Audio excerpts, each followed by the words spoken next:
Hello everyone, this is Matthew, and today we are going to be having our first lesson of some Arabic. We're going to see how this goes because I've never tried to teach Arabic before. This will be the first lesson, and as you can see written on this whiteboard, I have 4 letters in Arabic. There's Be, Te, Jim, and Del. Now the letters I'm introducing in Arabic are not in order. I mean, the first letter in Arabic is Alif, right? If you knew that. Probably didn't if you're watching one of these videos. But I just wanted to go over the letters that are the easiest to learn first, so then we can start building your vocabulary with easy letters, and then focus to the hardest ones. But I think it's also just easier to focus on the alphabet first, because it's really hard if you jump into vocabulary and stuff in Arabic with a whole different alphabet and stuff, if you don't understand exactly what's going on, exactly what sound they make, and exactly how it looks in context. So I think we should jump into some of that, and so you can kind of see what these letters are about. So to first start off, let's just talk about what sound they make. So the B is equivalent in English to it's basically equivalent to B in English. Equivalent to B. The T is equivalent to a T in English. The Jim is like a J in English. It makes a just sound, okay? And the Del is like a D. Okay, so we got the B sound, the T sound, the J sound, and the D sound in English, or at least the equivalents. And I don't know why I wrote the D in lowercase and the other one's in uppercase, but just like in English, you know how there's the 2 forms? You can write them like B uppercase, and B lowercase. In Arabic, there are up to 4 ways of writing every letter. There's up to 4. So I wanted to show all 4. The first one is the one I already have written down, and that is when it's by itself. It looks like that for the B one. But let's say it's at the beginning of a word. I'll give you guys a word. Hold on. I'm just going to write all the words real quick, and then I'll show you what's up, okay? So we got bait. Pretty easy word to say if you guys get it down. That means house in Arabic. Kabir, which means big in Arabic. These all have the bet in it. And hub, which means love, like I love, not love the noun.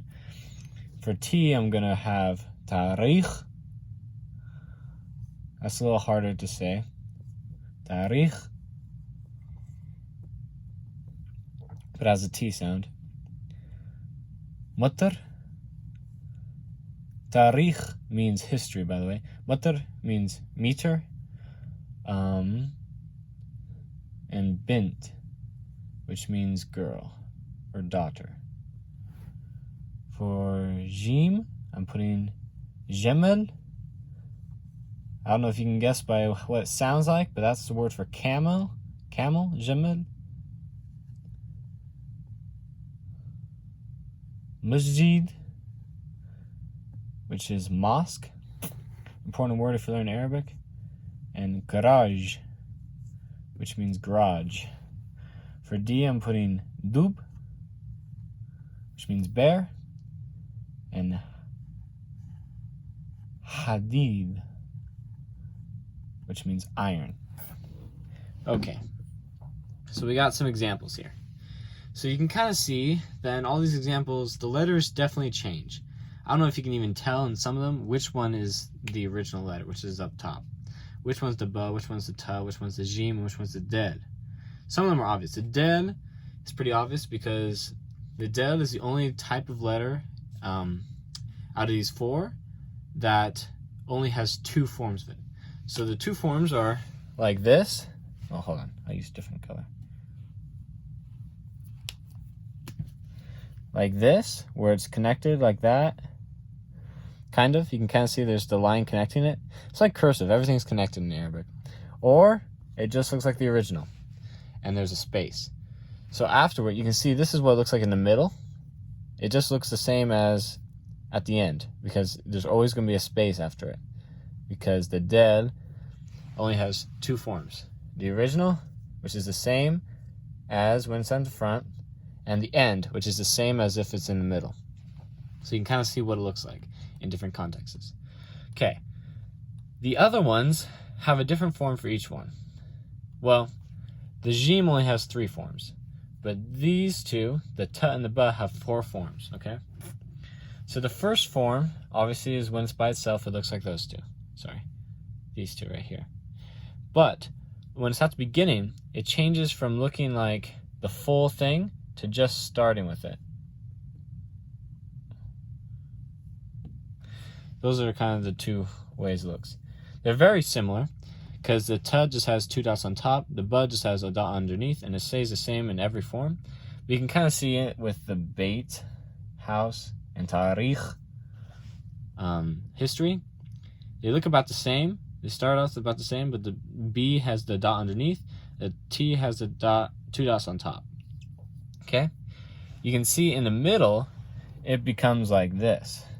They both look like this. Just a line with like another line sticking up from it, and then you put the dots underneath and on top. So you can see with Kabir, the first one right there, it's got the line and the dot underneath, signifying that it's a b. With this one, it's got the line and the 2 dots on top, which signifies it's a t, right? In metr.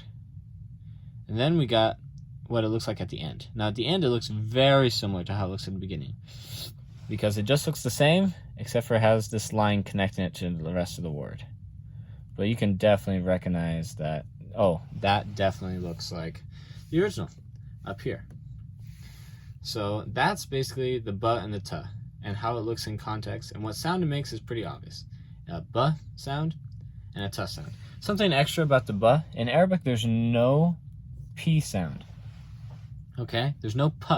So instead, if there's a word that starts with a p originally, like if it's an English word, what they're going to do is they're going to take the p and make it a b sound. For an example is the word Peru. They'll make it beru with a b sound, beru. Okay. Then we got jim. You may notice that jim looks pretty different. Jim only has 3 forms, so when it's at the end, it looks like that. It's always going to end with it open like that, I think. Wait, no, I'm mistaken. I chose a bad example, because generally, actually, if it's at the end, it'll look like this. Sorry about that. There'll be a line connecting it. Sorry, I'll try to draw it better. Line connecting it, and then it'll branch out like this and look very similar to the original, but sorry. In this example, I have a letter that's like, it works like the del, which it just splits it off, so it doesn't have a connection right there. That's why it just looks the same, because in that case it would be the same, because it would be as if it stood alone. But normally it would end like this. There would be the line connecting it to the rest of the word, and then it would be connected just like that, the dot in the middle. Now, this one's a little more confusing, because the other ones, the dots on 2 dots are on top, the dot is underneath, it just works, you know? It stays the same in every case. The difference with the jim is it's in the middle if it's by itself or at the end, but if in the middle of the word or at the beginning, the dot goes not in between, but underneath. You can see in Jamal and Masjid, it goes underneath. You can see that's what it looks like in context. It kind of gets flipped around.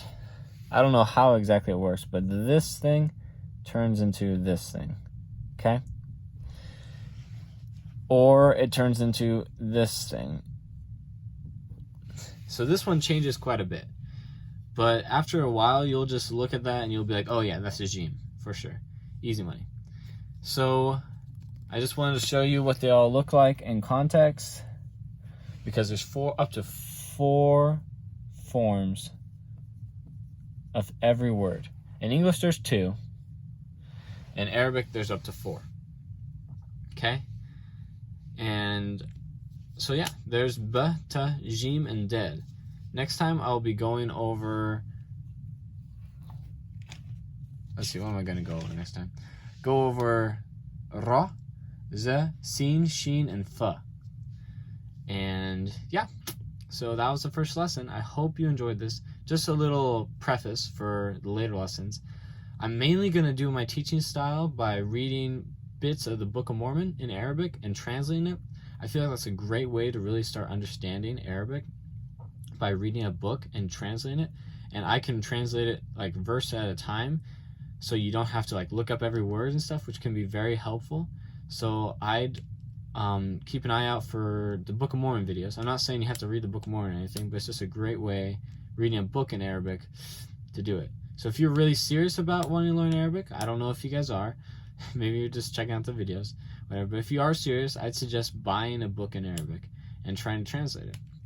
Also, a good option is just go on Duolingo and do what's there. There's not that much there, but if you are serious, it would help a ton.